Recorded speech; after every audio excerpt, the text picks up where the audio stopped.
وسر انك تعمل الوان نفس نتيجة الالوان الاكليريك وتكون بكميات كبيرة عشان تكفي رسم الجدران. طلعت السطح بالليل عشان اوريكم الاضاءات الجديدة اللي ركبناها وعلشان برضه ارسم الديزاين بالرصاص. وانا بستخدم القلم ده وبيتحط فيه عود كده عبارة عن رصاص 4B، فبيبقى خطه واضح ومش محتاج يتبرى وسريع جدا، بس ممكن طبعا تستخدم اي حاجة طباشير او قلم رصاص. وجهزت الحاجة اللي محتاجها وهبدأ ارسم بالرصاص، والتخطيط مهم جدا لانك هتقدر تغلط وتعدل كتير قبل ما تبدأ رسم. بالنسبه للديزاينات بجيبها منين، فانا دايما بتفرج وبشوف كتير لحد ما الاقي حاجه حلوه ومتاكد ان اعرف اطلعها مظبوط. وبستخدم بنترست، هو زي جوجل كده بس للرسم اكتر. وفي الفيديوهات اللي فاتت كنت بعمل الديزاين على الجدار اصلا بالفوتوشوب عشان يبقى عندي تخيل كامل وبرضه الجدار يطلع مظبوط 100%. والحوار ده مفيد جدا، كنت عملته مع لوحه الموناليزا وحولتها جداريه بديزاين مودرن ورسمتها عندي في المرسم، وعملته برضه في عمود فرعوني كنت عامل التلات وشوش بتوعه عشان يطلع نفس المقاس بالظبط.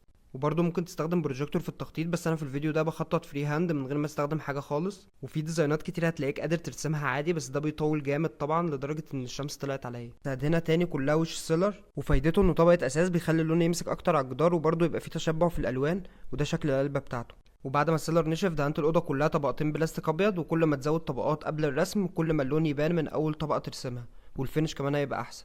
الخطوه اللي بعد كده الالوان، وسر انك تعمل الوان نفس نتيجه الالوان الاكليريك وتكون بكميات كبيره عشان تكفي رسم الجدران هي التلوينات دي مركزات الوان، في منها كل الالوان الاساسيه وانواع كتير هتلاقوها عند بتوع الدهانات، بس ما ينفعش تستخدمها لوحدها لانها عباره عن مركز لون بس. فبتجيب بلاستيك ابيض زي اللي دهنت بيه الجدار من شويه وتصب الكميه اللي محتاجها وتحط عليها اللون المركز عشان تغير لون الدهان باللون اللي انت محتاجه. وكل ما تحط مركزات اكتر كل ما اللون يبقى واضح وفيه تشبع كده. ولو عايز تجيب الدرجات الاغمق بتحط نقط اسود، بس حرفيا نقط عشان بيبقى تقيل جدا. وتقدر تبدا الاول بالالوان الاساسيه تبقى سهله جدا، وبعد كده تستخدم دايره الالوان عشان تعمل الدرجات الاصعب، ومع الوقت هتقدر تطلع اي درجه اول ما تشوفها. وهنا انا بعمل الاول اغمق درجه بكميه كبيره، وبعد ما اعمل الدرجه اللي عايزها بالظبط باخد منها شويه في كوبايه وازود ابيض علشان يبقى عندي الدرجه الافتح من نفس اللون، واخد تاني شويه وهكذا لحد ما اوصل لكل الدرجات بكميات كبيره، وبرقم الدرجات عشان يبقى سهل بعدين. بس اصلا الديزاين اللي انا مختاره درجات الالوان فيه معقده شويه، فانت عادي ممكن تبدا بديزاين يكون بالالوان الاساسيه في الاول. وبعد المدعكه دي عملت اكتر من 25 لون وبهدلت الدنيا خالص، فابقوا فرشوا حاجه الاول.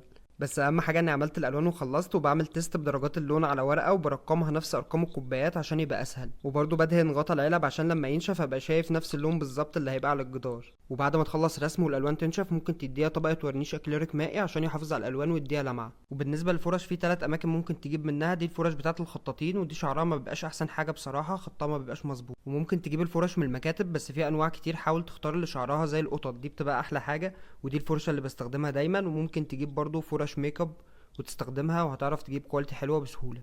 المهم جمعت كل الالوان في العلبه وجهزت كل حاجه محتاجها، ومش هتحتاج حاجات اكتر من الفرش والالوان يعني.